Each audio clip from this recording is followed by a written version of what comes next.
What is going on, folks? Back with more from Metacast. How's it going, Brian? Guten Tag, mein Dude, and Konnichiwa, mein Fräuleins.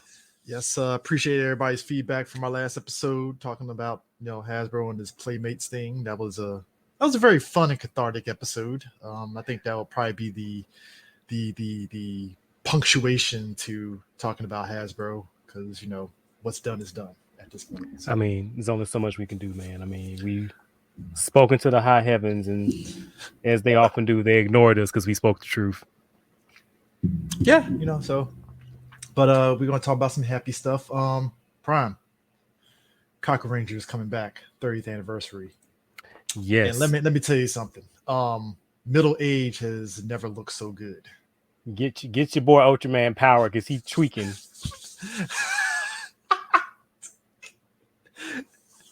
Ken Kasugi still looks the same. That man is aging like a fine cheddar cheese, bro. Yeah, he aging just like his dad. His dad was aging pretty well too. Bro. So hey, bro, them genes is strong. Now, not that the rest of them don't look bad. I'm like, I have to remember, because wasn't the actress who played the White Ranger, wasn't she like 15, 16 when she did? I think she was like 16, 17, somewhere around there. She was the youngest out of that crew. Yeah. I mean, I just think that's interesting because I was thinking about that the other day about old boy who played Ultraman Ginga. Mm-hmm. Whenever he pops back up, I'm like, damn, that boy aging like a. Then I remember, wait, that boy was like younger than his character he was playing. I mean, hey man, this man Kane is just like, nah, you will. Look, make this man fucking Ryu Hayabusa from Ninja Gaiden at this point. I mean, basically, that's literally all he is right now. I mean, the he already has look. I mean, switch up the pants to like tight leather pants, and it's straight. So you mean just go in his regular closet and just swap it out? Yeah, pretty much. Yeah, pretty much. I mean, granted, he did play that character in the DOA movie, so. CJ, I've done my damnedest to block that movie from my mind. I didn't hate that film. I didn't hate it, but I can understand the gripes, and I actually paid money in the theater with 6 other people to see that movie. How mad were they at you? I wasn't mad. It was just one of those like. No, I said, how mad were they at you? Not really mad. Oh, okay. Yeah. I think we were entertained by the film because I think it was one of those movies like the Street Fighter movie that also check out that podcast where I felt the director of DOA knew the vibes of what the series is, and well, see, my thing is like I wish the movie had that same energy. Like if you're gonna be a parody, like be a parody like all the way. Don't like tiptoe back and forth because like as it stands now, like the movie's like horribly tonally disjointed. You know what I mean? Yeah, it goes back and forth. It's like, okay, DOA volleyball, all right, cool, but then you go serious, and it's like, no. If you're gonna go crazy with it, go crazy with it. Don't even go serious with the shit. That's what I'm saying. If you're gonna be over the top like fucking Cocker Ranger. You know what I'm saying? Yeah, do that. I think that's probably why I don't hate DOA, but I understand the flaws that it has and why people were kind of like about it. At the end of the day, because I didn't see too many people that hated that film. They just kind of ignored it, like it's a thing that happened and that was it. So I mean, so I thought some of the casting was pretty spot on. If not, the costume could have been a little bit better. But that's again, what are you gonna do? That movie's Jamie Presley and Kevin Nash as Tina and Bass was like perfection. That's just like that's J.K. Simmons and J. Jonah level, if you ask me, bro. As soon as I saw Jamie Presley as Tina, I was like, that's on brand. Yes, I was like, thank you. Thank you. That makes sense. I that's logical. That. Indeed. Jamie Presley still looks fine as hell. But I mean, her and her doppelganger, her tether, her tether, her altar, her and her Echo Fighter. You mean? Look, there's 3 of them rolling around. 3 of her echoes that are like rolling around in Hollywood right now. That's a surreal moment, and I feel white people will never beat those allegations that they swear black people have, where we all look alike. White people aren't beating those allegations at all. They ain't never. Show me that spread shot of the Chris's. Come on now. Yeah. So So yeah, I'm excited. It comes out this summer. Yeah, suits look pristine as usual. I can dig it. One of the few times that Toei actually looks like they gave a shit and gave some updated suits.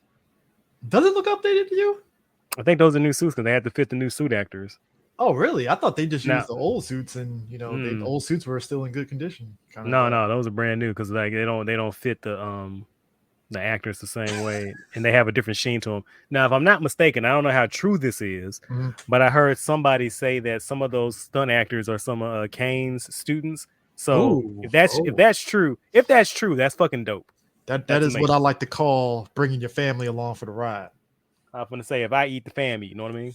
I mean, that's some Jackie Chan level stuff. Jackie Chan and his stunt crew, whenever he did a movie, they ate. I'm saying that's the way to be. Like, it can't just nepotism just can't be for the whites. I'm sorry. Hey, nepotism is across the board. I respect it. Sometimes I may not like it, but I respect it because hey, everybody is, everybody eats. It's always. I think we only complain when it's like dog shit nepotism. Like, why do you just because that horrible ass actor, or just because that horrible ass actor is related to you, bro? Like, what are we doing here? Or like, Josh Trank. I mean, we gonna listen. That is nepotism. Look, this man. I want people to understand this. He peaked at that fucking movie. What the fuck is the name of that movie?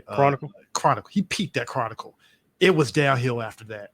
I've never but a series of bad decisions I've ever seen in my motherfucking life.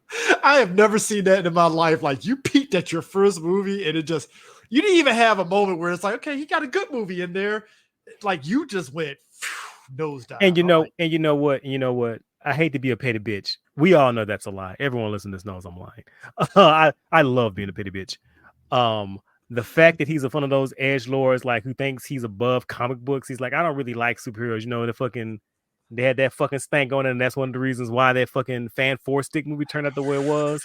And to watch his career crumble because you wanted to be a pretentious little edgelord piece of shit, magnifique.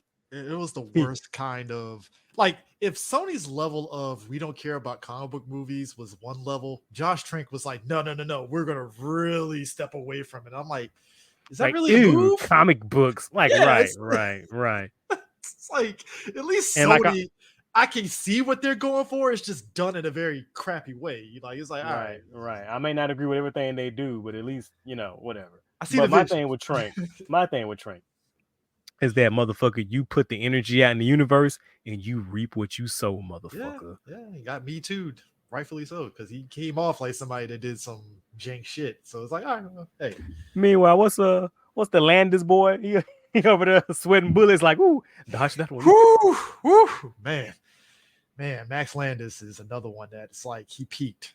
I think Max Landis peaked, though he kind of got lucky in certain projects a little bit. CJ, I think peaking was his problem. Oh, I'm sorry. Did I say that out loud? Oh, I'm sorry. Was that out? Did I say that? Excuse me. Gomenasai. Positivity, though. Think positive. Ultraman and Avengers is getting a comic book from Super. You said positive, sir. This is positive.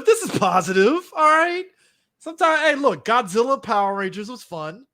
All right. I'm just saying, that's just me. I'm speaking for myself. I don't know how you feel.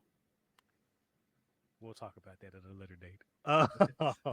But yeah, Ultraman is crossing over with Avengers. So there you go. I was talking to my boy about this the other day, and I said, because I see they're also doing Avengers Aliens.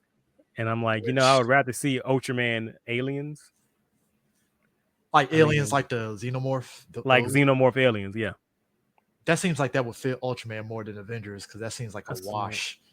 And I mean, call me a simple bastard, but I just want to see Ultraman karate chopping a Xenomorph queen. I'm sorry, that's just like a giant Xenomorph king that just got giant for no reason. I just do this. I just need this. Smack him in the face with a spacium. I know the book probably won't be good, but at least it'll be full of spectacle. You know what I mean? Just him slicing up a Xenomorph.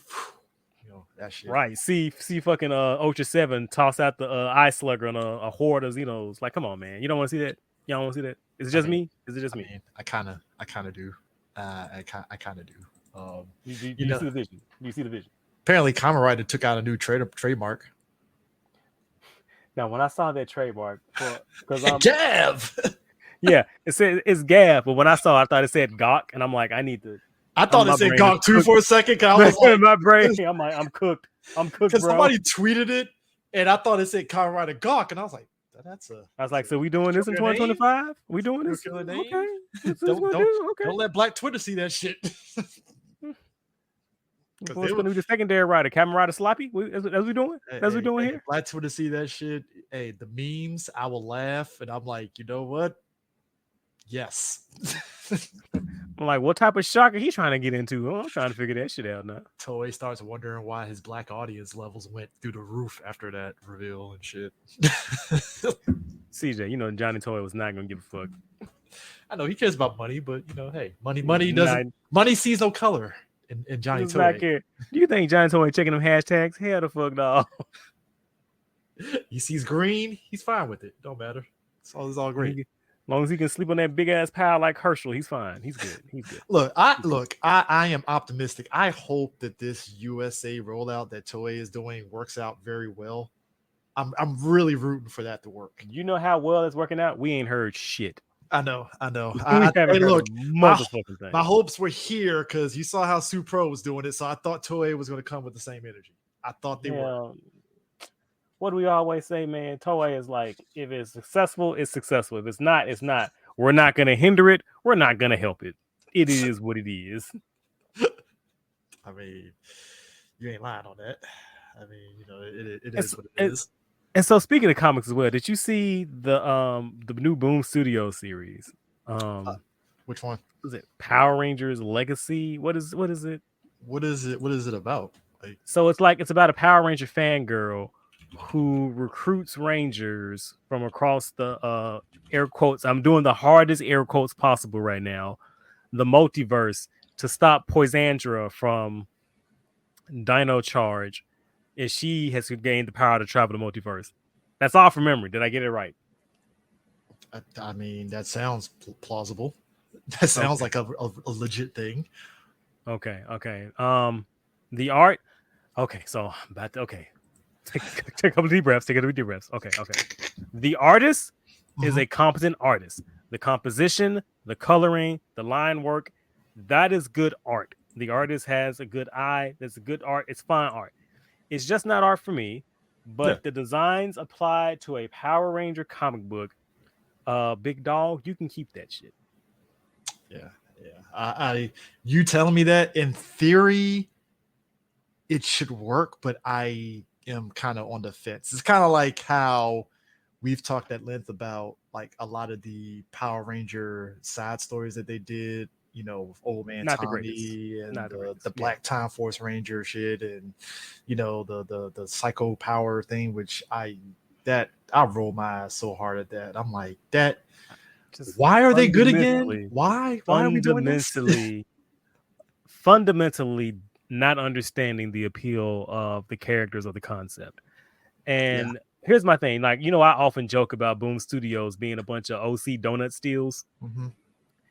This comic book series, when I saw the art and I read the synopsis, it read straight up like somebody's fanfic web comic that they posted on their Tumblr or their DeviantArt. It sounds like a Ranger Board era. It sounds like a Ranger Board era fan fiction. And then when I saw the art and I saw the designs, I said, this is exactly what it is. This is like the final form of Boom Studios. I thought Ranger Academy was no. That wasn't even their final form. That was this is it.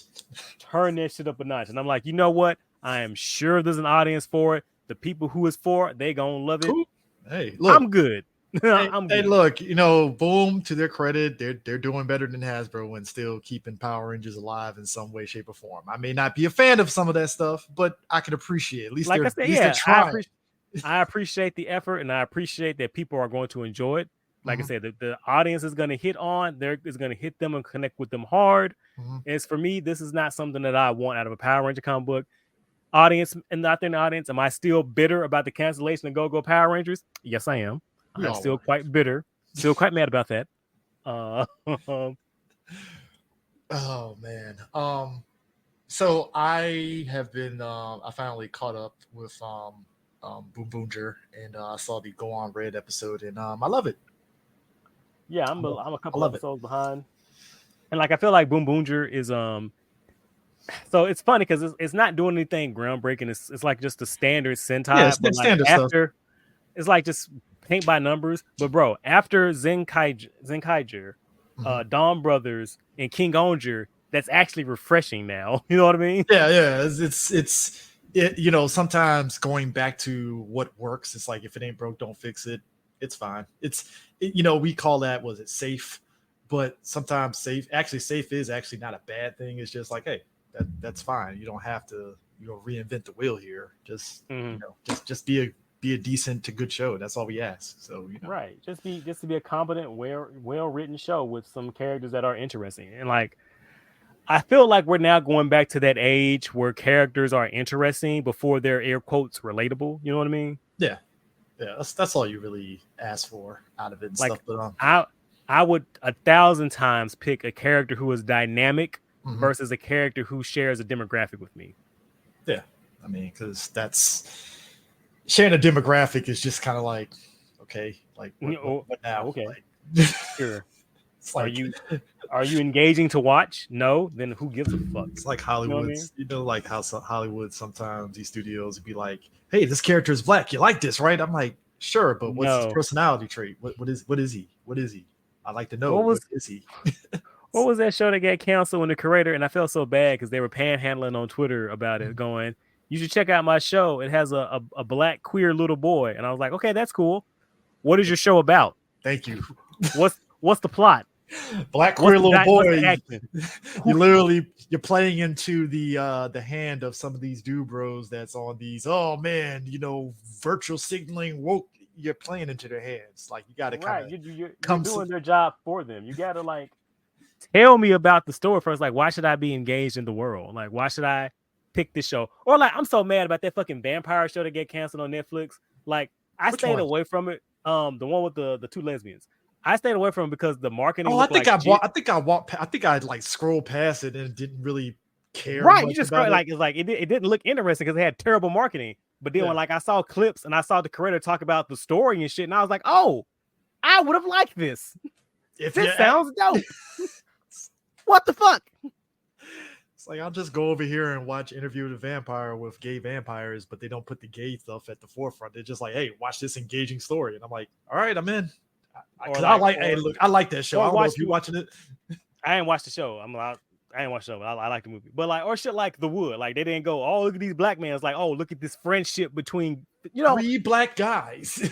Right. They didn't go, oh, they blackity black. Like, we don't fuck. Can I just get good stories? Like, I don't know what I mean. Like, I'm so fucking angry. So fucking frustrated. So it's like with Super Sentai, you just ask like, yo, just tell me what the characters are, and then we can just roll from there. Because I don't need for the Red Ranger to be uber super duper fantastic, guys. Like, yo, just give me a character that I can just roll with, and then I'm fine. Right. Or like, I don't need you to keep constantly hitting us with the how do you do, fellow kids. Like, please stop.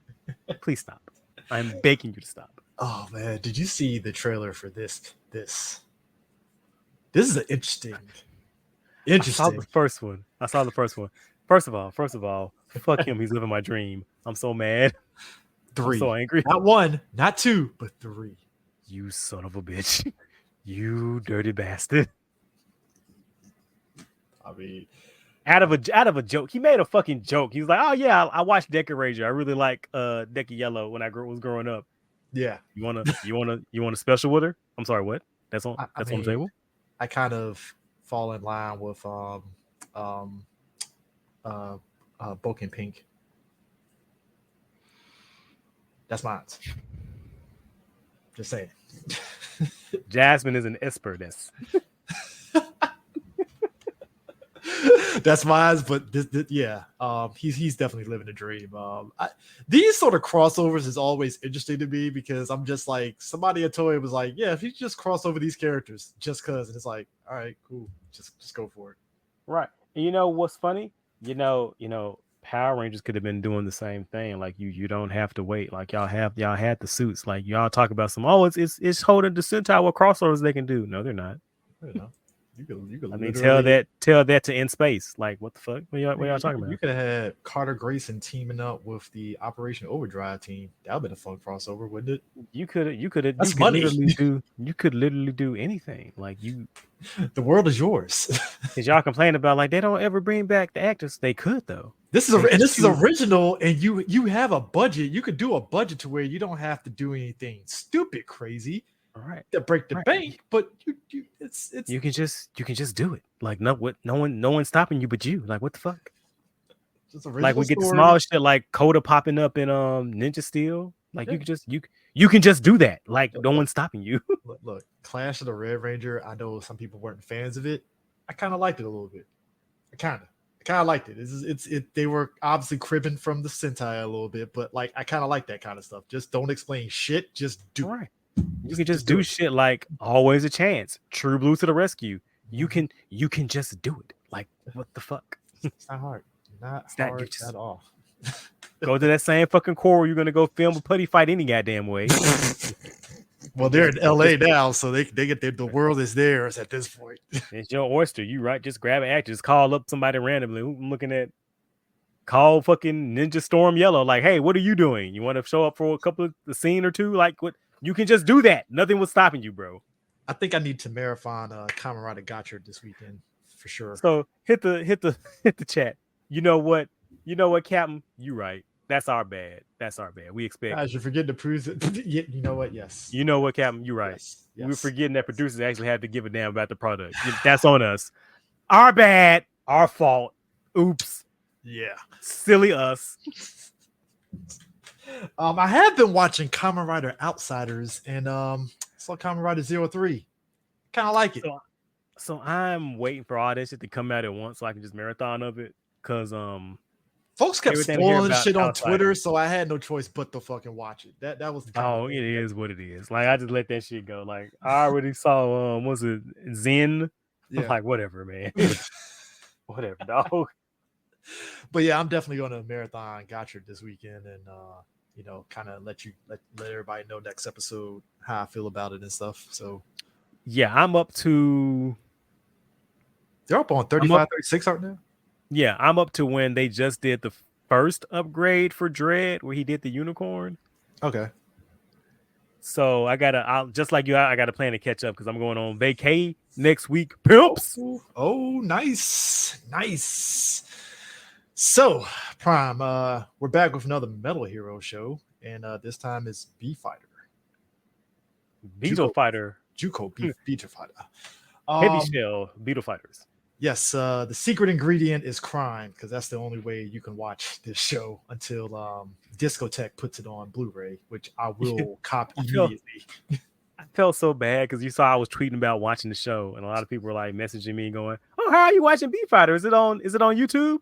And I was like, "Yeah, sure, yeah, totally. It's totally 1000% on YouTube." Shout out to Black Wayne for the hookup on that. Shout outs to him for sure for that. Or no, it's my friend from Japan. He just records it off TV and sends it to me on the VHS tape. It's okay. Hey, look. People need to know because you know what's funny. Just to try to find clips online of B-fighter on YouTube, it is hell. I feel like how Toei, hard it is to get any clips of B-fighter on YouTube. Toei got that dimensional sniper ready to go. I could have now maybe I'm wrong, Prime. You could probably correct me on this. I could have sworn back in the early days of YouTube, all the episodes of B-fighter were on YouTube.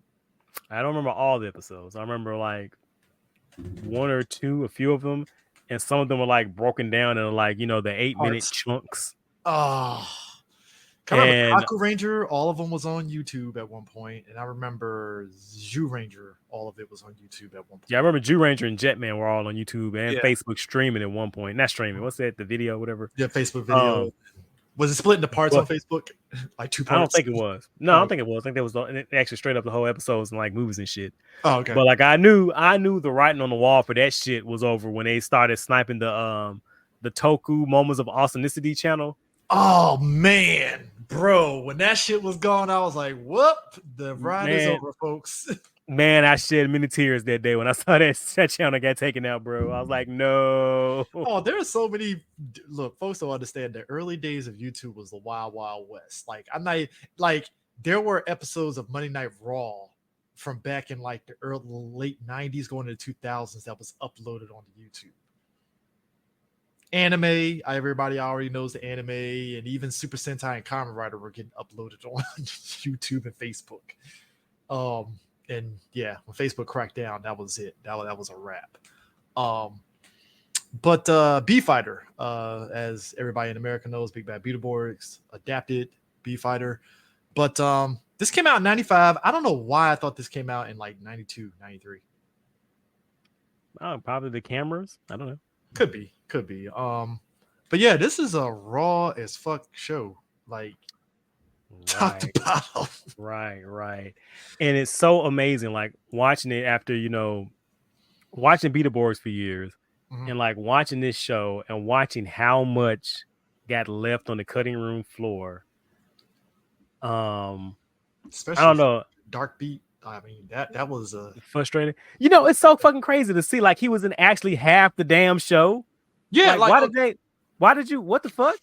What? Okay, so the basic gist of B-fighter is essentially the insects of Earth are going nuts. They're sensing an interdimensional threat to the Earth, and they are driven to protect it, guided by the ancient insect leader, elder, Guru.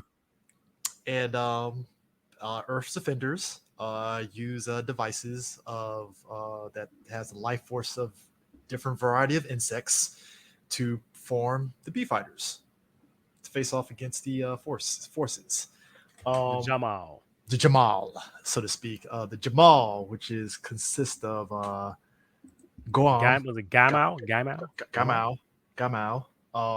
Him. Again, dig the design. Again, watching Beetleborgs and then watching this character, it is definitely a 180. Night and fucking day, bro. Night and day, 180 for sure. In terms of his design, his true form. Yeah, it looks like a fetus. Right, and it's so fucking like he has such a fucked up story where it was like, oh, I'm a cancer cell that the universe rejected. Really, bro? Cancer. Really? That's a interesting situation here. Cancer. Really? Okay, so you're just straight up just snatch a Pokemon's backstory there, bro. Well, I mean, this did come first before Digimon, so art imitates life. as it does.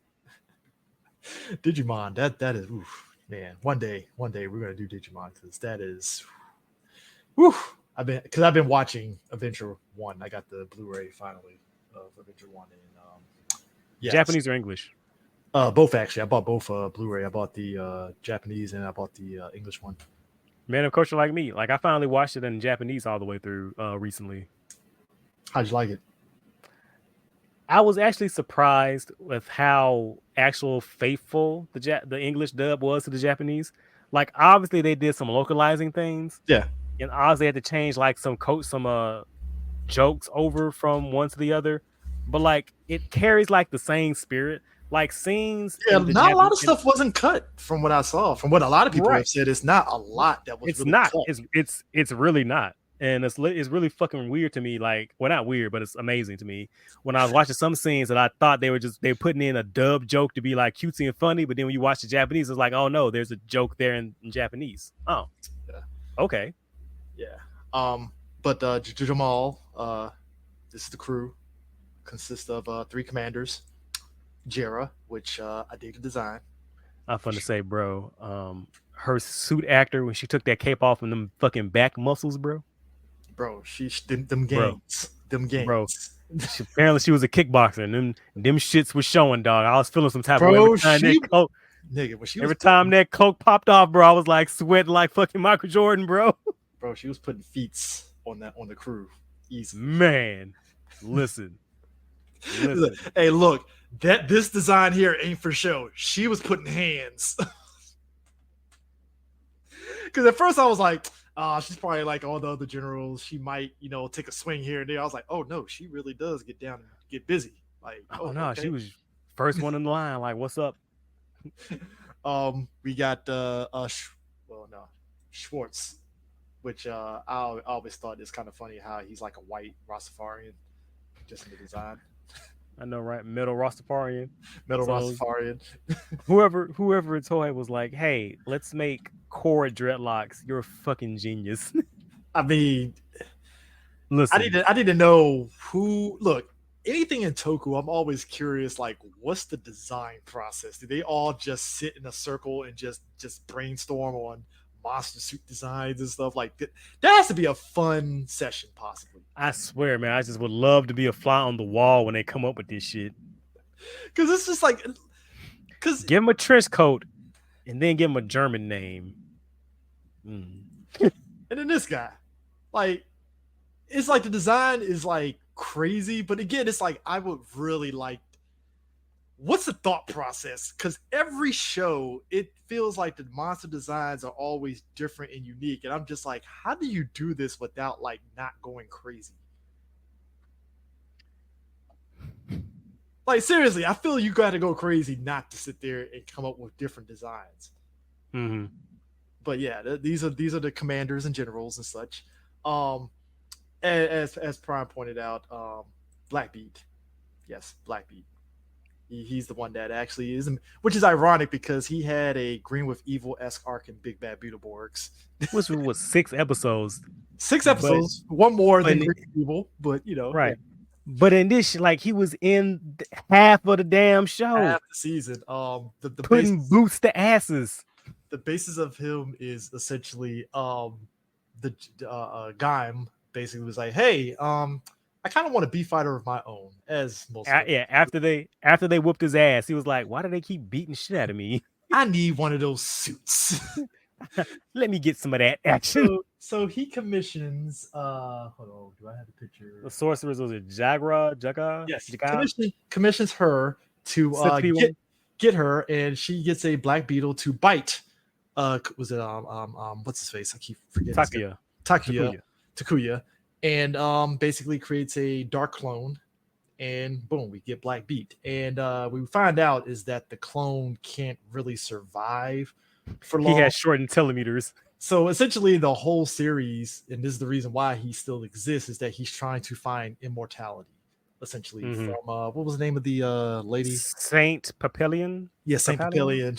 It was him, and I think also Gamal. They're trying to get immortality. Because they both were dying because they're short in lifespans. He was a cancer cell, and Shadow Blackbeat because he was a clone.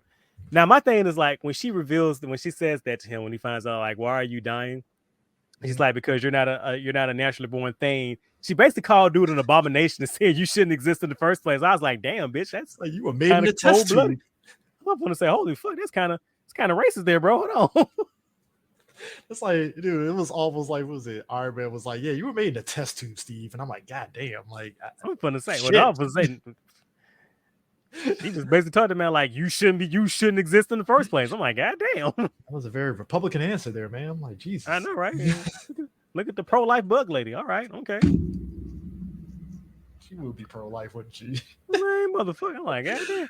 Like, she would be, because her thing was like they wanted to catch her because she has the power to like heal dimensions. And so one of the reasons why the Jamal were traveling from dimension to dimension, because they're an interdimensional army. Yeah. They were as all armies are.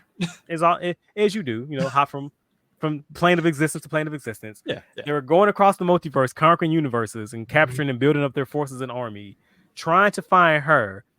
Saint Papillion. And Saint Papillion, she has the power to, restore life and give energy. And she would travel and, fix barren things or bestow the gift of life. Yeah. And so they were trying to find her and where she originated from. And that's what led them to Earth. Because I'm trying to remember, did they say that's where she originated from? That's where she's from? Or did she just made Earth her home? Well, they said they said it was basically like she came onto the scene after the Ice Age. Okay. So she's the reason why the Earth recovered after the Ice Age, essentially. So right. So yeah, and that's why Gamal wants her because he wants to extend his life. And so my thing is like, okay, so you can grant life, you can heal people. Like, why don't you go fix the shit that they fucked up? Like, what the fuck are you sitting around on the beach for, bitch? What the fuck was going on here? Well, I mean, when you're all powerful, it's kind of like Beerus in Dragon Ball Super. It's like, yeah, I'm powerful. I could probably kill a lot of these villains, but you know what? I'm just gonna sit back and let Goku in. And it's like, and she knows they're chasing, and like she knew they were chasing her. Like, what the fuck? And she just chilling. She's like, casual Friday. Got captured, didn't defend herself. She was like, and then what killed me was when like Shadow finally gets spoilers. We're gonna spoil the fuck out this show. Yeah. when Shadow finally catches her, and she was just like, "Let me see what you're talking about." Like, what the fuck, bitch? Like, I'll just go along with it. What? It's like I can escape any time, but let me humor you for a second and see how. She's like, let me see where this is gonna end up in. I'm fucking bored. I ain't got shit. The Sizzler don't open till 5. Why the fuck not? Grand Slam ain't open just yet. I don't say the Cracker Barrel buffet ain't open. You know, I can go around and see what you talking about real quick. Dude, just the dick tease that she gave to Black Beat, like, yeah, that immortality ain't happening. Sorry. Basically, she was like, yeah, why don't you just fight Blue Beat for it? Why don't y'all play a game of shirts versus skins for it? We'll see what happens. Yeah, somebody lost, all right. My man got fucking taken out. Bro, and I'm Super actually Blue Beat. surprised. I'm actually surprised that fight was virtually intact in Beetleborgs. Because, you know, they love. Oh, they used to cutting up fights. They used to love chopping the fights up in Beetleborgs, man. I know, but that's why, like, and again, this is why, like, watching Beetleborgs, I still remember stuff from that show, and then watching this, and I was like, wow. Because you're right, there is a lot of stuff they left on the cutting room floor, for better or worse. I mean, because it's like you kind of understand censors and all that stuff. But I'm like, you could have still used this, though. Like, there's a way you could edit this and kind of still make it work.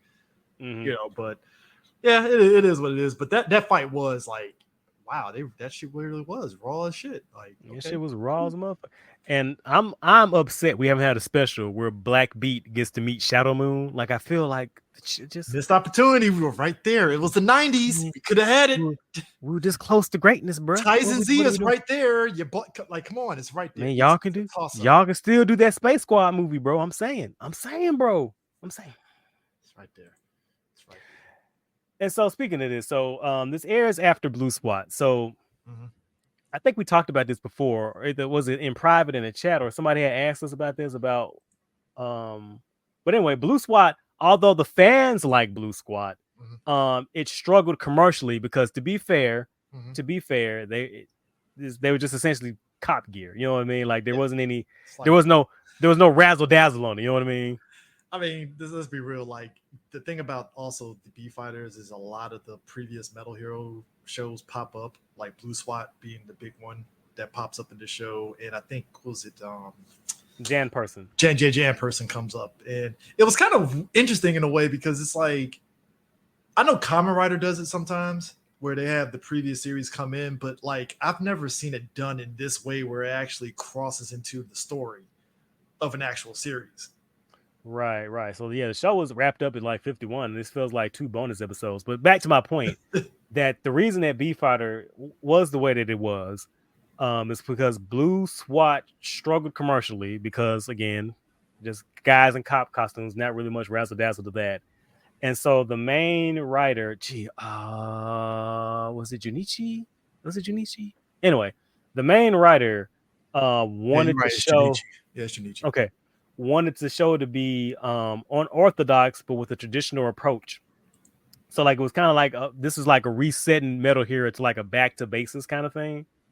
Well, yeah, because prior to this, you had Blue SWAT, Jam Person, and what was prior to that? I mean, outside of the Space Sheriff stuff. Ooh, what was before Jam Person? Oh, let me check real quick. Help us out, chat.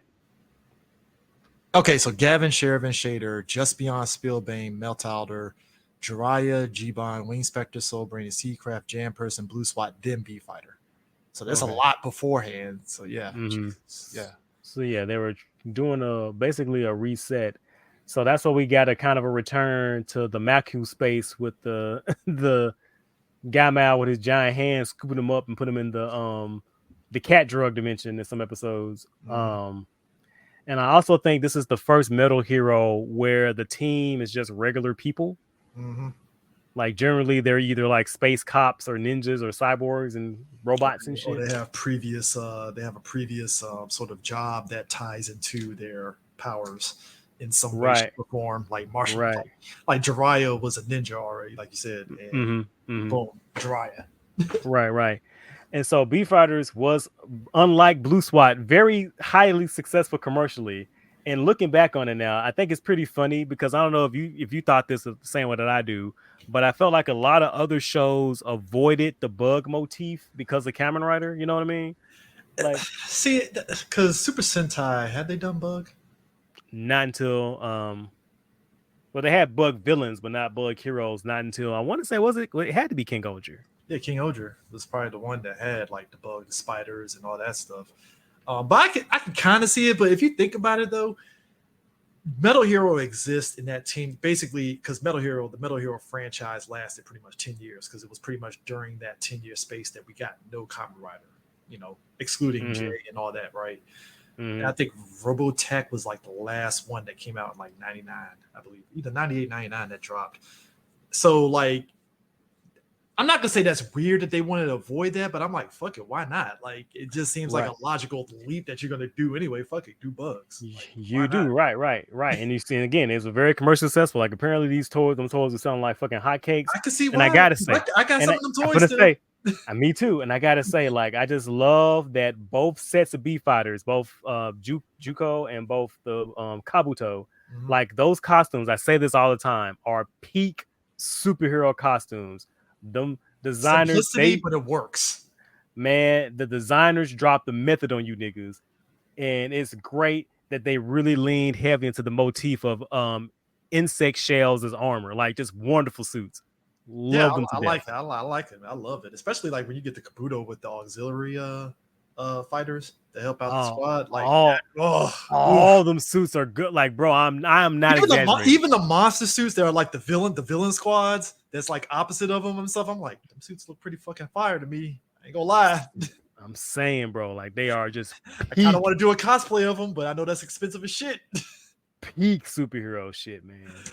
But like I like the core 3 of the B-fighters, because like you said, they're all essentially regular people, and Takuya is kind of the typical hero person that wants to. He basically puts everybody before himself, essentially. Right, Captain America ass, aka Kieran Ranger from Die Ranger. Yeah, he puts everybody for himself. Which, spoilers, he gets rewarded for it. He gets brought back to life. It's like, eat shit, Black Beat. I got immortality, bitch. Right, but I do like Black Beat was like, if I'm going, I ain't going alone, bitch. I gotta respect villains that do that shit. Like that's pettiness right there. Like I'm going down, you going down. Gotta respect the petty. I'm not going alone, baby. 2 lights going out today, baby. Oh yeah, that's right. Yeah, Thunder Rangers were bug themed. Fuck, I forgot about that. Oh, I forgot about the Go yeah. You're right. Go Rogers. Yeah, they were. Damn. Fucking forgot. Appreciate it. I'm slacking. But my guy, I'm sitting here looking at their figure arts. Like I'm looking dead at them, dead ass in their face. I'm mad I never jumped on those figure arts. Are they still available, or are they still uber expensive to get? You might want to check eBay, or you might want to check them other secondhand stores, my guy. All right, cool. Because yeah, even though I know figure arts are making a come. Did they do figure arts for the B-fighters? Yes, they did. They did the Core 3 and Black Beat. Okay, but they didn't do what's his face? Not Kabuto. They didn't do Kabuto. No. Okay. And they're long gone, so they were exclusives, and so your only bet is to look up like secondhand stores like Mandarake. I like how Kabuto literally just exists to be like, hey guys, you need some weapons? Hey, welcome, stranger. bro. Can I tell That's you? All he exists. I thought he was an original U.S. suit. I did not know. You thought he was original? I thought he was. Wow. So when I and this was years ago, when I saw the footage of him in B-Fighter in Japanese, I was like, oh wait a minute, that wasn't an original suit. Oh shit. Yeah, because they used some of the footage from B-Fighter. No, they did not. I thought they did. They did not. Beetleborgs did not use any of his footage because he didn't have any weapons. Oh, we forgot the Go Busters. Thank you, Captain. We forgot beating Jay Stagg. I forgot my guy beat Stagg. Man, oh my gosh. The guys. It's like my dude, the machismo. I really thought they used a scene, especially with him and Black Beat. I really thought they used a scene. No, they did not, man. Wow. Because his personality didn't match. Like as you can saw, he was basically a kid. He's basically a kid. Basically think Kiba Ranger. Essentially. That's basically all he is. Basically visiting his mother's grave. Hey, welcome strangers. You need weapons, and that's it. Mm-hmm. So, I mean, he does a job, but yeah, I can see why. I'm fucking kicking myself that I completely forgot about the Go Riders and the gold and silver stag, Beat Buster. Like, I was the main one posting memes about them showing up in King Onger. What the fuck, bro? Take my sword. Like, I'm so mad right now. Like, how the fuck did I forget? Is that your old age coming out? Like, oh, Jesus. It's not like I don't have to withhold thousands of episodes of this shit in my fucking head. It's not like I don't. Computer right in front of you. Just I know, just right there. Dude, I'm literally looking at their action figures. Like right now. I'm staring Go Riders in their fucking eyes. Okay, sometimes I'm a fan of Frankenstein-esque monsters, right? I gotta be honest with you. Destruction Juukou. It's a mess a little bit. I wouldn't call that Frankenstein. I would call it more of a chimera. Okay, it's a chimera. I say Frankenstein for anything that's like a mashup. So okay, that's fair too. That's fair too. No, you good. Don't correct yourself. That's good. But it is a chimera-esque thing. You know what tripped me out? Mm-hmm. Finding out that it's female. Huh. I would never figured that was female. That's the sorcerer's chick. She absorbed all the souls. Oh, I know it's a sorcerer's chick, but I would be like, is it a they now?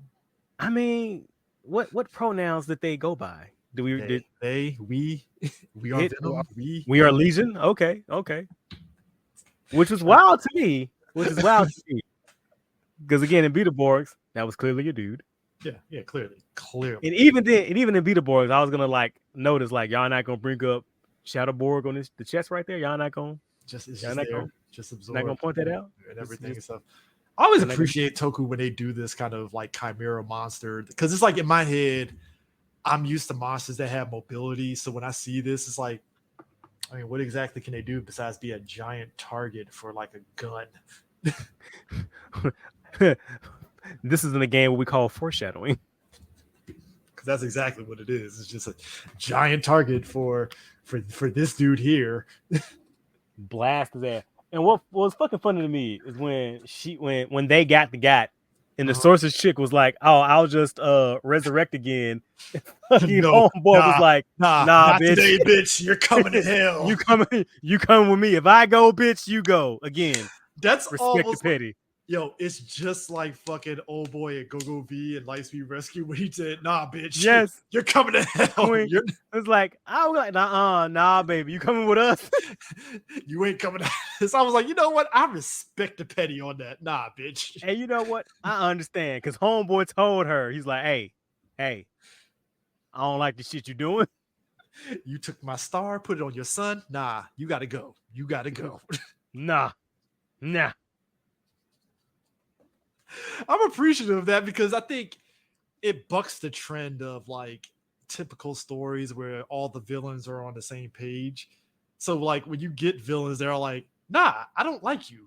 No, hell no. You don't get to have a happy ending on this. No, you're coming to hell. You're not doing this." Right. And speaking of that shit, I like that's ultimately what brings down the Jamal is that it was just infighting. Well, not just infighting, but it was some a little bit of infighting. Infighting. And it was more of Galmao just being a fucking prick. I mean, to be fair, if you got cancer, wouldn't you be a dick? I mean, he is cancer. I mean, he is cancer, but hey, that will make anybody disgruntled. I got cancer. I can't get immortality. I fucking hate everybody. It's like, I respect it. I'm not saying it's right, but I get it.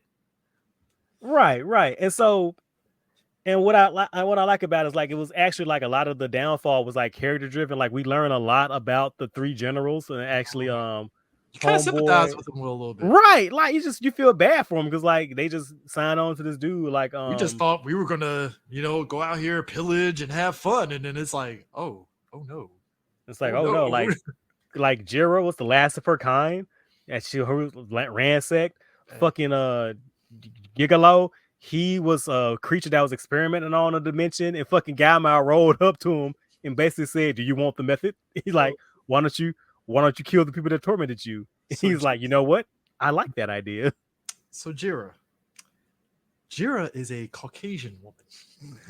Right. So Which what's threw the me actor's off name? completely. I'm like, really? Like, huh? But okay, this is her true face. Which who's that actor? Because she pops up in a bunch of shit. She pops up in whose girlfriend, whose wife is that? Hold on, let me see. Over at Toei. Shelley Sweeney. So Canadian. She's Canadian. Oh, okay. Check this out. She's been in Kaku Ranger, Mega Ranger, Go-Go V, and Major Ranger. She pops, like I said, she pops up a lot. A lot. Who are you married to, Shelly? I would like to know because yeah, that's interesting. That is interesting. But the fact that she's actually like in this is like, oh, she's also in a lot of the Godzilla. Dude, she's in Ultraman Tiga. I'm gonna say, didn't I just say the motherfucker pops up a lot? Ultraman Max, Godzilla Final Wars, Godzilla 2000, Godzilla vs. Troy. She's sweet Jesus. She's living our dream, bro. Bro, like she is a model that came to Japan and then she ended up parlaying that into acting. Interesting. Hey man, look, her being Jiro though, that was a funny reveal. It was like, huh, a white woman.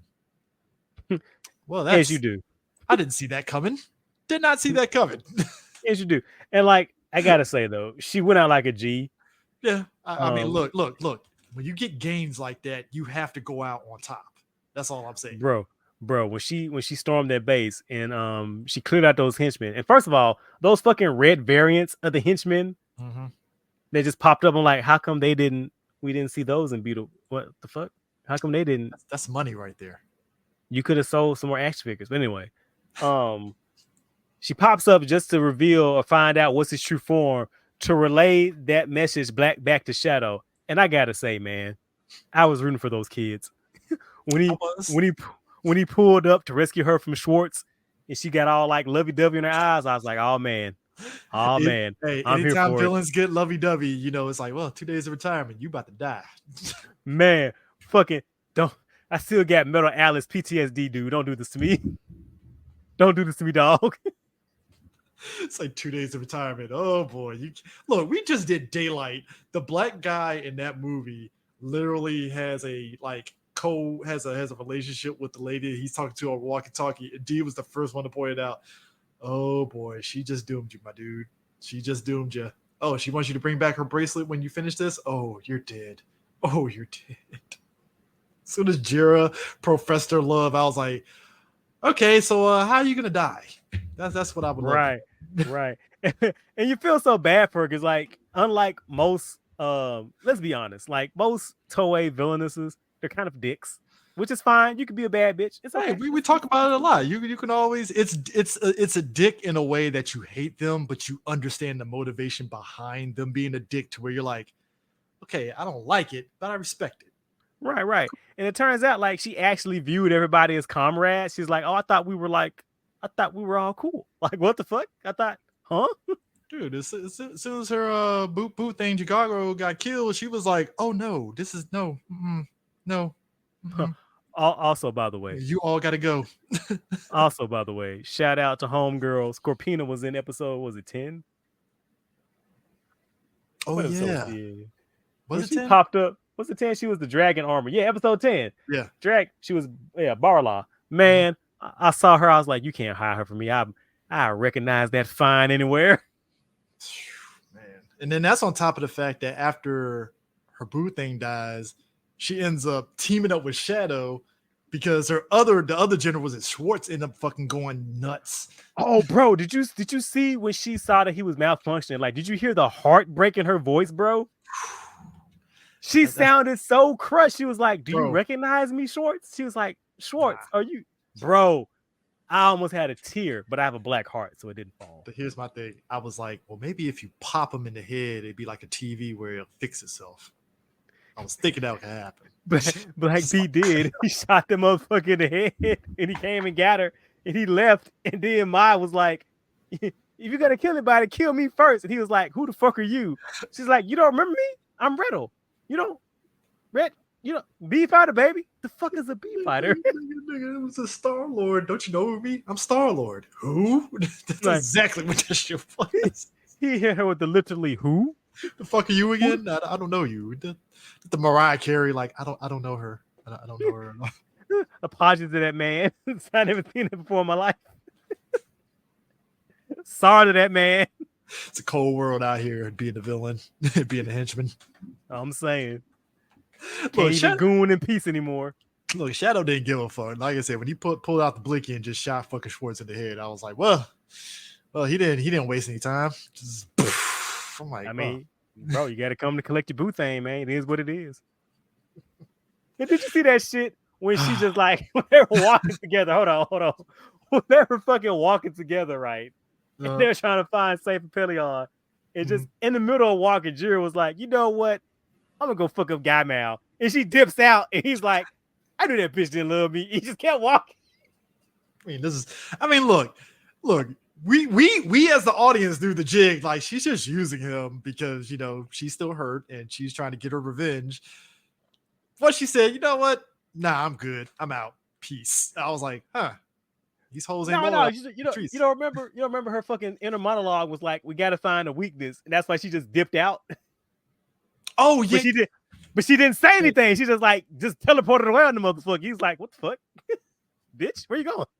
Thought we were about to get some Wendy's. What the hell? I thought we finna hit the Wing Kingdom up. We not going. I thought we go back to my place. Not doing that. We're gonna fill our bellies with Diet Soda and play Burnout 2 on PlayStation. We're not gonna do that. We don't play Burnout 2 on PlayStation here. Oh, okay. Well, fine then. Mo Diet Soda for me then, bitch. I do appreciate how this show ties into Kabuto so much because it's literally like right as Gamal dies, boom, the Astral Saber falls out through the dimension. See. And it just think we should do Kabuto next then. We should. We kind of gotta keep it going a little bit, just for posterity here, and stuff. So and again, I have to. And again, speaking of fucking dick villains, guy I knew he lost was like, you know what? Black hole in your ass. Bam, bitch. I'm out. Look, that is look, sir. He took it from the Book of Frieza, chapter 1. When in doubt, blow it up. Blow it all up. All right. He was like, all right, power move. You got me. Sure. But you got me. You shot me with the fucking engram. It's cool though. Black hole in that ass, bitch. It's like, if I'm going down, you're all going down. Like, everybody's coming with me. Plenty of seats in hell all around. Got me fucked up. Is it a bitch move? Sure. But I respect it though. Is it funny? Yes. Also, yes. That's why DBZ cannot be real life. Every day is just a question of, should I be paying these bills? Because I know Frieza's going to destroy the Earth. I mean, you got to, because the Goku going to wish your ass back anyway. You find like, oh, grandmama.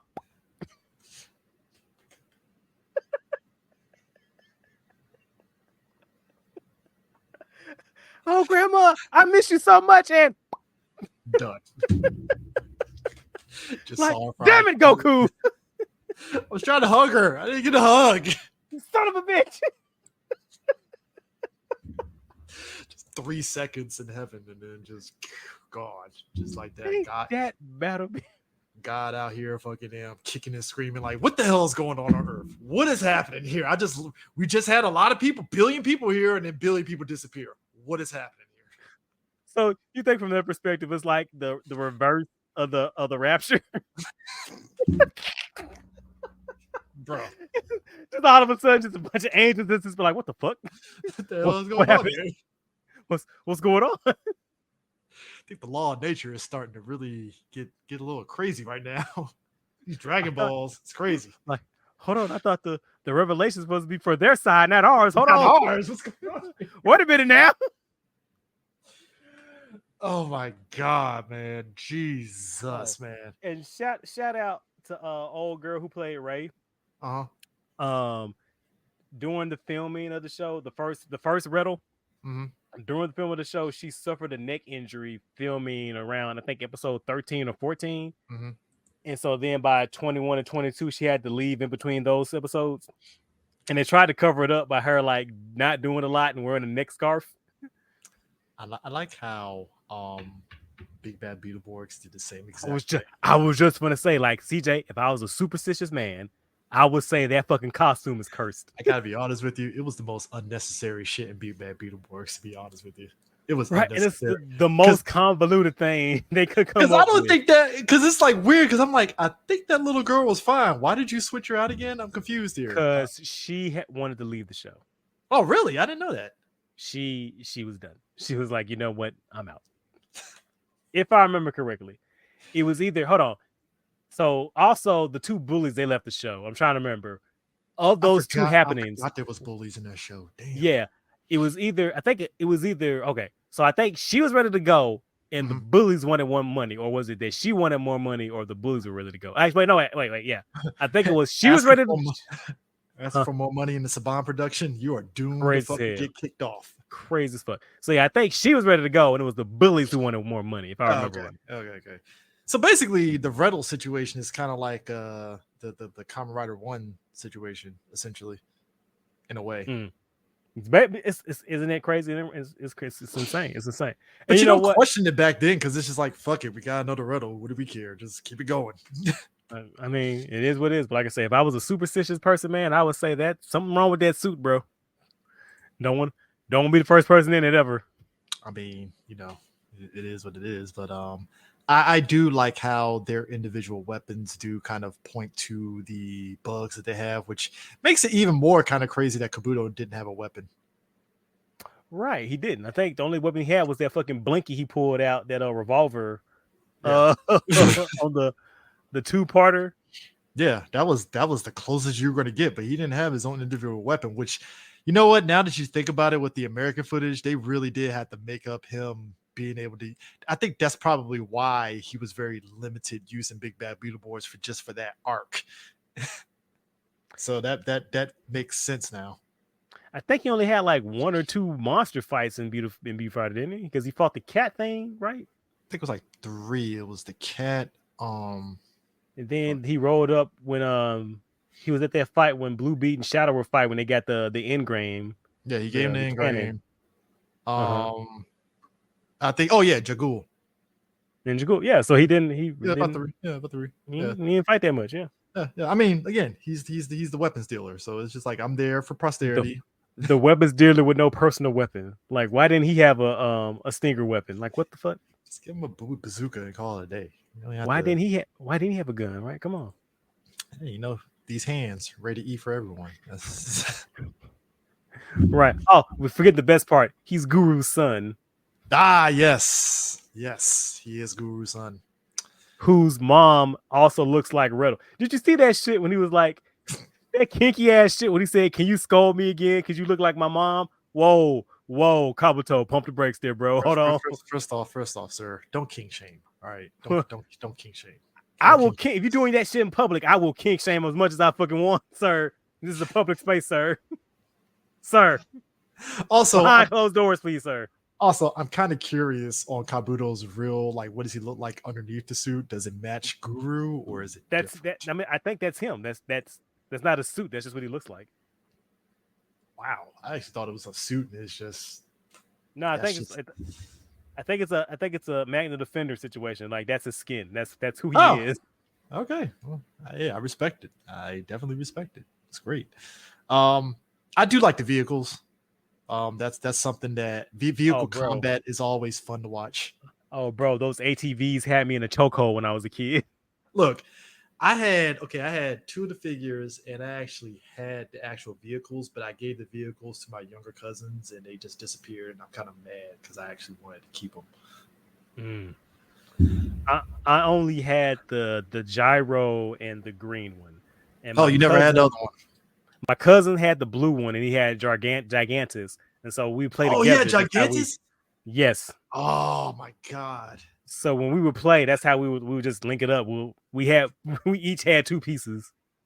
Look, man, if they do a obviously they did do the Magnum, and stuff. If they do the weapons for B-fighter for for You the for the know, for the for the for the memorial esque editions of those things, I'll buy them. they're getting copped, and I'm kind of kicking myself that I didn't get the transformation device and the Magnum. I'm really kicking myself. Do they have them on sale, or is it pretty much over? I need to check. I don't know. I probably need to look on Tokulectables or Mandarake. Try to see if I can get a good price. Yeah, because I definitely don't want to pay a grip for that. Right. And do you know why the gun has a keypad on it? This is why I like. This is Okay, why I kind of respect '90s Bandai because they were in the sauce. explain. It, it had a keypad because it resembled a remote because they figured that they would want kids to have something they could press on as many times as they want to use it That is like a like controller. that is the Yeah, genius shit ever. Because even as okay, so I had the toy version that was like red that it they was pink, sold. sir. It Me was pink. too. I had it. I had it. Did you see I the lost picture I it. posted? I didn't see the picture. You see the picture I posted swinging that thing. Anyway, I was waving that thing around. Um, but that's why I'm kind of like, should I get the Magnum? I don't know, I kind because I kind of want one so bad but because like that gun is fun as fuck, bro. but they're right, because like I had it as a kid. I'm like, Boop, boop, boop, boop, boop, boop. buttons on a toy gets kids every time. I'm just saying, it's a Right. thing. You got them. It works. Now, if you just do the weapons, it's a wrap. It's a done deal. Mhm. I mean, Oh, if they do like memorial style of those fucking stinger weapons, act give fool, me, give bro. me, give me, give me Black Beats claw for Memorial. Get, Give me his fucking gun and his fucking transformation. He had his own transformation device that we didn't get in America. What the Yeah, fuck? that's crazy. It's like, because in my head I was thinking, like, because before like I started watching it, I kept wanting to. I had to think back, and I'm like, did Black Beat have a transformation device? No, because in And the Big show he Bad was just the Beetleborgs, and it was just Shadowborg. He was just Shadowborg, right? So I was thinking back to Mhm. when I'm watching it, and I'm like, oh yeah, it is only, because I thought his transformation device was just going to be a derivative of Takuya's, and I was like, no, it's an It's actual like unique. It has new. the what type of beetle is that? Longhorn? It's a longhorn beetle. Yeah, he has the little antenna on it. Hmm. Just Black Beat is so fucking cool, man. I mean, look, evil versions of any hero is always going to be pretty good. I can't say for sure. I don't know if anybody would disagree if I say they haven't missed one of those things, I'm one of trying to those think, ideas. even the old boy from Jam Person, Bill, it's I fucking haven't pretty seen cool. Jan in person, so Well, you saw him in these 2 episodes in B-Fighter. He's pretty fucking cool. no, I'm talking about the show. I mean, But yeah. But even his little evil doppelganger is pretty fucking dope. hmm, Uh, I didn't know that. I didn't know he had an actual doppelganger. yeah, it was dude Goldie, the red and Goldie was gold. that was his doppelganger. Yeah, that was the evil Jam Person. He had like a fucking armor like him. I just thought it was Um, just. I did not know that was his doppelganger. Damn. yeah, for evil. He said it right there. Like Jam Person for justice, him for evil. That's the thing. Huh. Huh. That's hmm. Okay. Huh. Yeah. That shows you how much I was paying attention at that point, because I was just Oh man, okay. So okay, yeah, both of them are yeah, they're out of print, out of stock. that makes me fucking angry. Yeah, like the transformation device, it lights up. God damn, why did I not get this? I'm saying, dog. It lights up and everything. Damn it. Well, if I know Toy Collectibles, they'll bring it back. Fingers crossed. Fingers crossed. They brought Do back it a for lot me. of other stuff, so even the B-fighter Kabuto insect edition, they came. Jesus, I need to get that one too. Oh my god, they were not kidding with this. Jeez, Yeah, where they was were. I at when they really released? Wow, I'm really slacking. I don't remember when they released this. They were both the dead and the ass there, sir. Oh my god, man, oh man, man, oh man. But yeah, did you have a favorite monster out of the series? I liked. it's gonna be sound kind of goofy, but I like Schwartz's brother, and I like the monster that they upgraded with the powers of all three armies. Mm-hmm. What, Gargamouth? Well, no, that's not Gargamouth. The No, the Gargamouth was Caterpillar. I'm trying to remember which one that was. had the wings and the spike, the tail. No, not that one. Oh my god, I'm like blanking out because I see some of the pictures and I'm like looking through it. I'm like, which one was it again? I think he was in episode. I think it was 17. I think. So now I'm like, which one was it? Oh, Death Malt. Is that who it is? Yeah, Death Malt. I think Yeah, so. yeah. It was Death Malt. Death Malt was the one that had the scorpion and dragon wings. Mm-hmm. Yeah, that was it. Yeah, that the Phantom Death Malt. Jesus, yeah, that was kind of. Yeah, that monster design was very pretty good. Too bad Sinbad killed him. I'm saying. The fact that there's an actual hero called Sinbad threw me off completely. I was like, Sinbad. I'm like, oh wow. Let's say they really love that secondary secondary dudes. Like, what was the name of the dude from the movie? Who had the dragonfly? Shit. They're using him to fight the B-fighters. Damn, what was his name? Hold up. So the B-fighter movie, help me out here. What was the difference with the B-fighter movie? Was it a continuation from the show, or was it just? It was just a random ass episode. Like, I think it takes place between episode either 9 and 10 or 10 and 11. It's just like a one-off story. Really? Like that could actually? So you mean to tell me that could have been just in the show instead of it being a full-fledged movie? But CJ, they got to use the good cameras because it was a movie.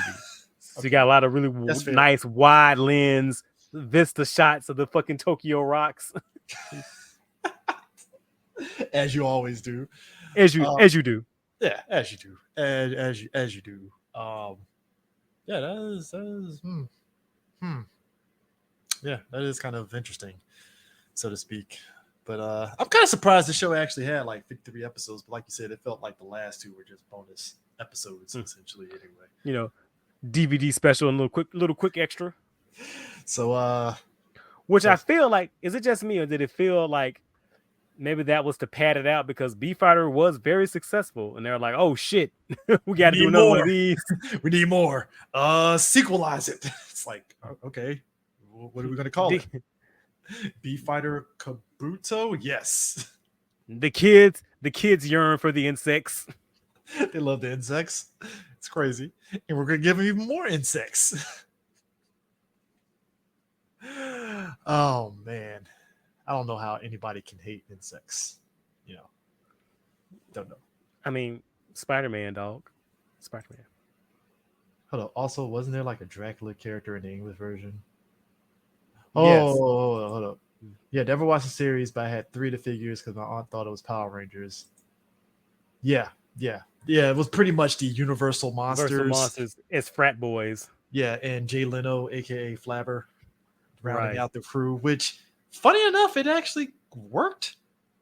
For them, it did. I think we talked about that in the Beetleborg episode. It's like, it worked in a strange way. It was like, shit, this actually works. Especially with the comic book vibe that they were going for. It's like, I disagree, but you don't think so? You don't think so? I thought if it was its own separate thing, it would have been fine. But you're trying to do the comic book thing. You're trying to do the armor hero. Would be like it. One thing had to suffer, and what suffered was the superhero side of it. Yeah, there's like the less fortunes and all that and stuff. Mm-hmm. It's the comic. I think I just love the comic book aspect of it because that was the end road of like, okay, that makes sense on why you make them be Beetleborgs because they're okay, fine, cool. And I felt like they didn't lean enough into that, and I feel one of the weaknesses of Beetleborgs overall. And I feel the show was at its best when it was giving the kids things to do. Mm-hmm. And not just so focusing heavily on the Universal monsters living in that damn haunted mansion. and like the episodes where the kids were doing things like where they were primarily the main driving force of the Shadowborg saga, or when they got the chance to do like their little one-offs, we get to see the lives of the kids and them interacting with each other. I thought that was the most interesting the show was, because then that's how we got to introduce a lot of the superhero elements into the show. But the more the show went on, the more they strayed away from that, and the more, especially when we get into shit when they were doing like fucking Little Ghoul, like I don't give fuck off. You know what? If Takuya is the guy that actually puts everybody before himself, I like how Daisuke is basically Captain Planet, because apparently he's in tune with nature. Right. So Mega Silver over there. He's in tune with nature. I can hear the trees and plants when they die. Right. So Mega Silver over there was like, yeah, I'll be a B-fighter for the planet, but not for the motherfucking people. And then they had to go through a whole fucking arc where he was like, well, maybe I'm not a misanthrope. maybe those people things are all right. Didn't have to save his dad to overcome his fears. So that was actually one of my favorite episodes. Yeah, he was aquaphobic. That was like interesting. It's like you're aquaphobic. He had to save his dad, so he had to overcome his fear. Dad, who's a fisherman, by the way, that was his inroad to kind of overcome his fears. And I was like, okay, that was interesting. I've never heard of anybody being aquaphobic before. Fear of swimming? I know a couple of people who don't like to get in the water. I don't know if I would classify that as aquaphobia.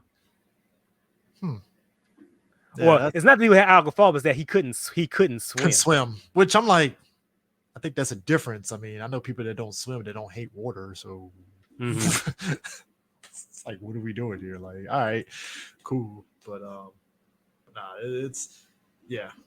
But that I thought that was an interesting angle, because it did kind of tie into the whole thing with the insects being sentient. So now he's in tune with nature and stuff. I'm like, all right, cool, that's fine. But I just bringing up old girl being injured and stuff. I like how they pulled the shit like they did in Kamen Rider, where she was like, "Yeah, I'm gonna go to the South American branch. Peace."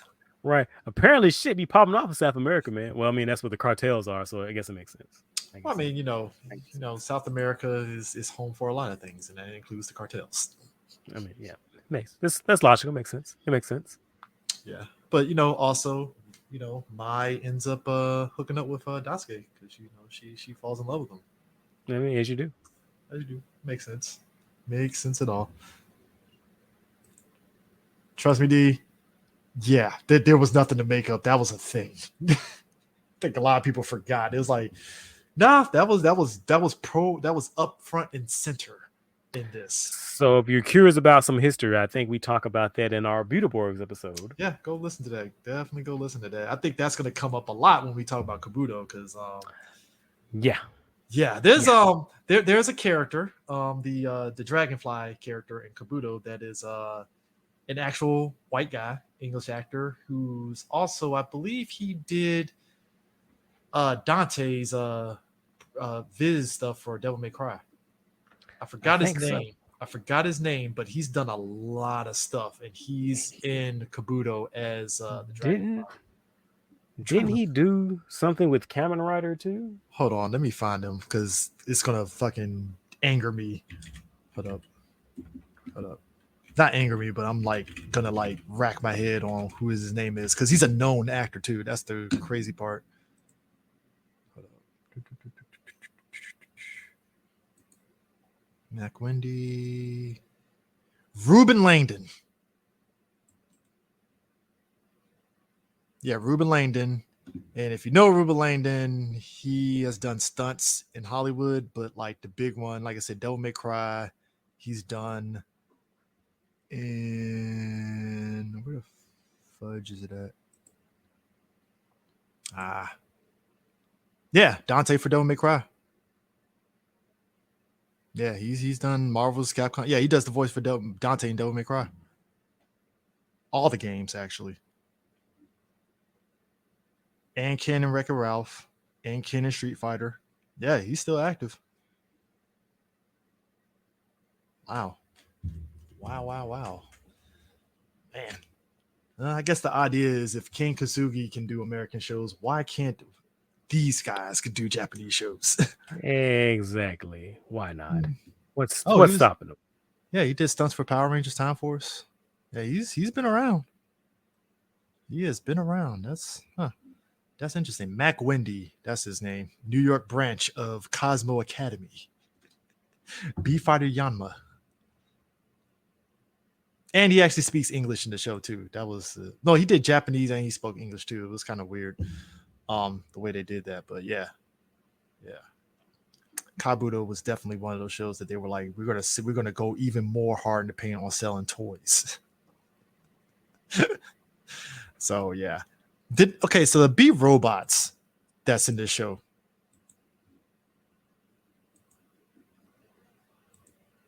I'm trying to think. Yeah, is it B? Oh, never mind. I'm thinking of something else. Never mind. Oh, But okay. anyway, yeah, I'm thinking of something else. I'm looking at this. I'm like, oh, wrong show. Never mind. Anyways, but nah, I'm trying to think anything else from the show because I really think I'm trying to find a way. If you can find a way, folks, if you want to know where we watched it at, just hit up one of us and we'll hook you up with a link for it. Because yeah, it kind of sucks that this isn't. I'm waiting for Discotech to finally give us a Blu-ray of this. Fingers crossed. Hopefully, they're just going down the list of Metal Hero shows. Hopefully, They skipped a Hasbro. lot. They skipped over per the last show. They skipped over like the other space sheriffs and went straight to fucking damn, I'm like Jiboon. Jiboon. I'm like, huh, that was a weird flex. I mean, So, we'll see.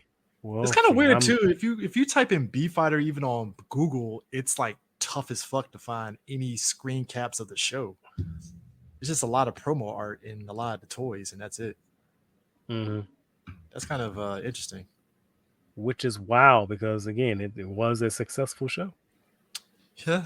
I'm kind of, from your perspective, let me ask you this. I don't know if I ever did. Do you ever think Metal Hero can be revived? I'm gonna keep it a stack. Not as a yearly thing. So like when you say revive, you mean like where it's airing like Sentai, like Kamen Rider Like doing right now? yearly, like another branch of Toku and stuff where it exists. I'm gonna keep it a stack, man. I don't think so. I think if it does come back, it's either gonna come back as like one-off specials, or they're gonna just cross over with one of the other ongoing shows right now. Like you do Because with Space Sheriff stuff. Because I feel like a lot of the stuff that Space Sheriffs Metal Heroes was doing already, a lot of those things have been absorbed into Kamen Rider and Super Sentai. So yeah, I mean, it did it. Like I said, it existed. Metal Hero existed in that 10-year span of no Kamen Rider. So if you only have Super Sentai and Ultraman, well, it makes sense. There were riders airing. So like it depends. So like when Gavin popped off, wasn't that right That was around? Like Gavin was right. What just get off the air? Was it Skyrider just get off the air? Or was Skyrider about to start airing? Hold up, because Gavin came out in '82, and Black RX was '89. Yeah, right. Black RX did it '89. So that's 7 years of Space Sheriff shows. So by the time 3 years, because the Space Sheriffs are just Gavin Scheider, and Sherry Vaughn. Yeah, so you're talking. So basically, you're talking Gavin, Sharvin, Shader, Just Beyond Spillbane, Metalder, and then Jiraiya came out in. 88. So Jiraiya came out in '88, ended in '89. So right when Jiraiya ended, that's when we got into Jaban, and that was the Heisei era stuff. Mm-hmm. So yeah, that makes sense. So basically, from Jiban all the way to Robotech, that was pretty much that whole era. Yeah, that was that span. Yeah. Okay. Yeah. Okay. I'm making sure I'm sorry. I'm making sure I'm getting my time frames right. Yeah, Showa era was Gavin to Jiraiya, and then Heisei was Jaban to Robotech. Because I'm trying to think, what was it? Just beyond that era with Skyrider, or when did Skyrider air? Yeah, Just Beyond was 85.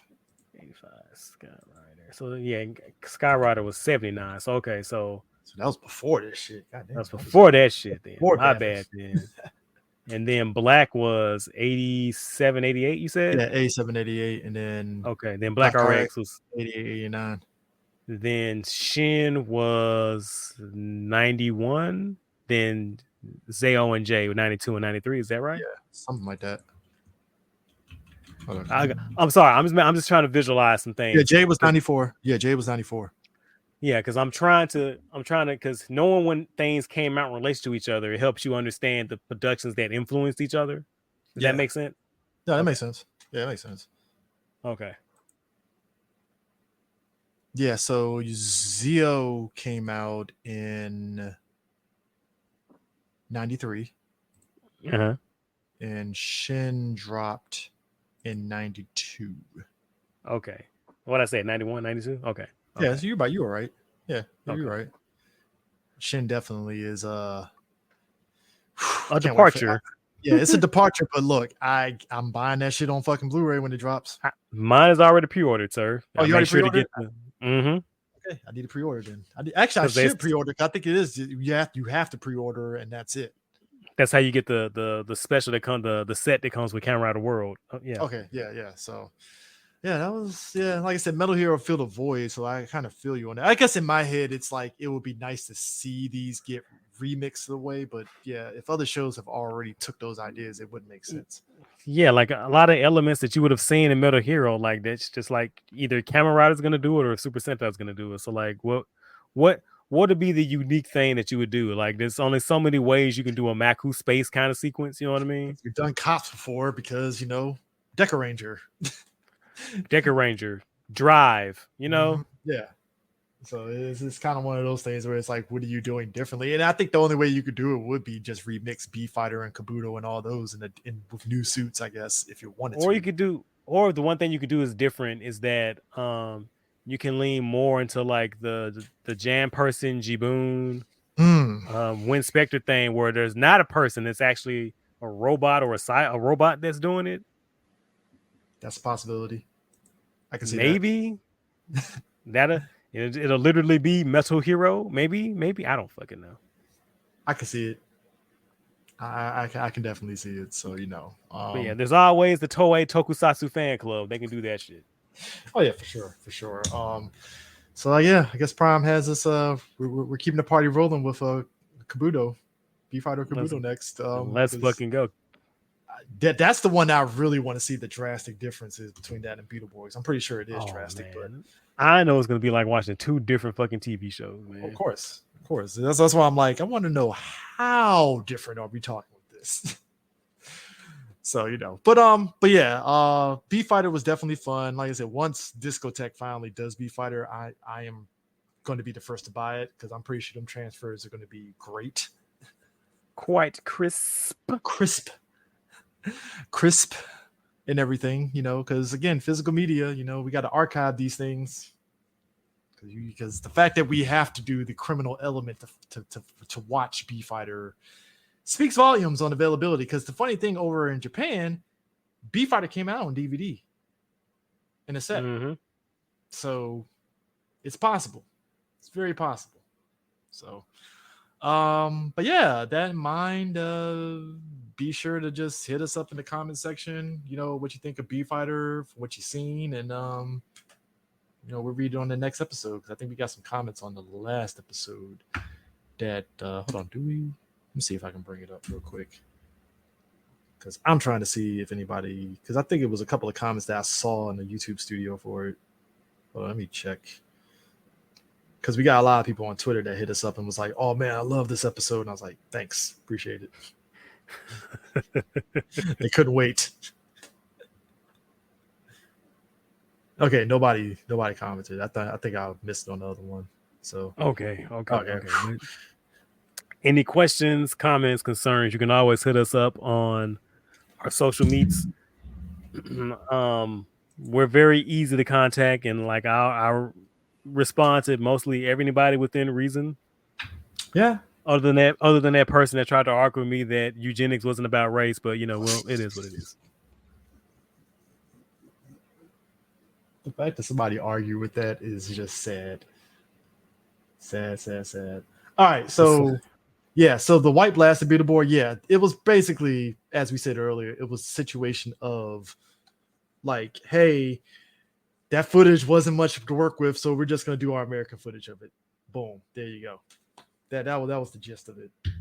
Yeah, and his Japanese counterpart was basically the son of one of the B-fighter's mentors So it who was like, ran away from home so and there's no became an arms footage to dealer. really use with that. So it's like, all right, well, which funny enough, that suit, the American footage suit, looked pretty good. To be Yeah, it looked honest, pretty fine. Yeah, like I said, I could have sworn I thought it was an original suit. Then when I found out that it wasn't, I was utterly surprised and shocked.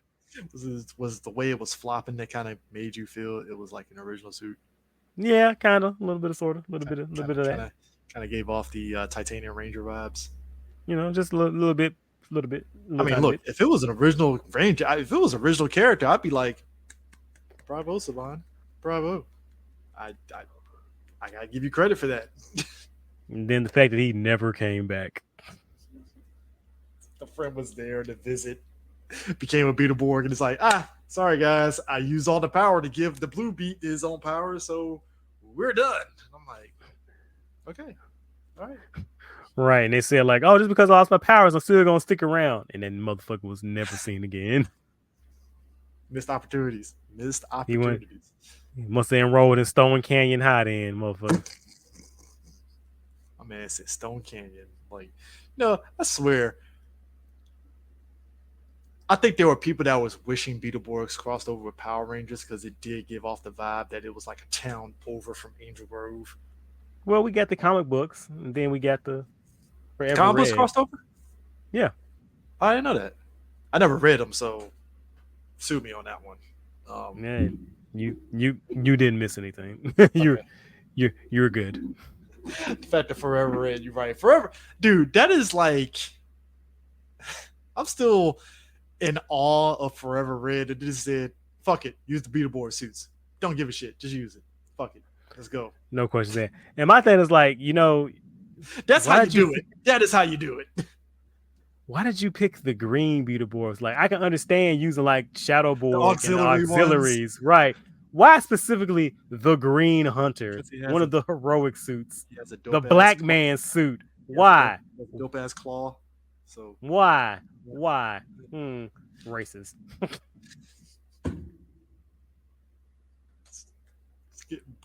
Get green Beetleborg and put a kufi on his head. Right. So why'd you choose the Black Man's Beetleborg suit? Why can't you use the blue one? What you trying to say there, Saban? Or somebody messed up the other suit and it's like, fuck it, get the green one. God damn it. I was gonna say you could have used the whole evil squad from Kabuto. You could have. That would have been dope. You could have just grabbed them in Shadowborg and called this shit a day.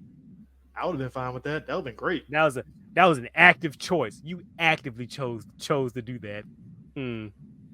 Makes you think, doesn't it? Sism. But guys, the isms. I gave you Black Red Rangers. Isn't that enough?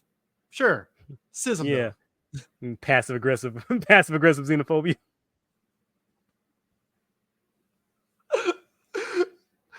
Oh man. Oh man. That was a time, folks. That was a time. But anyways, folks, that is it for Morphin Metacast. Thanks for joining in on us. This was a very fun and entertaining.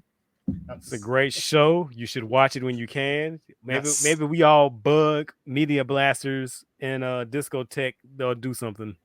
Oh yeah, trust me. If I can find a Discotech representative, I'm gonna be like, "Yo, B-fighter, what's up?" Jack him with the corner. Hey man, give me my B-fighter. Give me them Beatles. What a beats. Dude would probably look at me like, it's coming in 2 months. We were going to announce it on Twitter. I'm sorry. And it's like, oh, my bad. Sorry. Dust him off, put his hat back on him. I'm so sorry. I love your releases. Here's money. I wasn't familiar with your game. I apologize.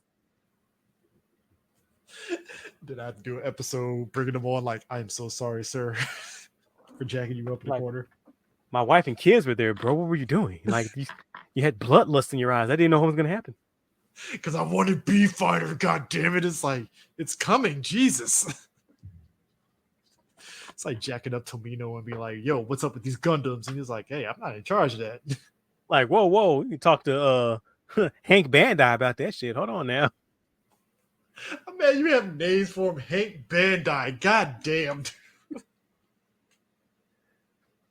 Johnny Toei had me in tears. Now Hank Bandai is in my head now. I hate that.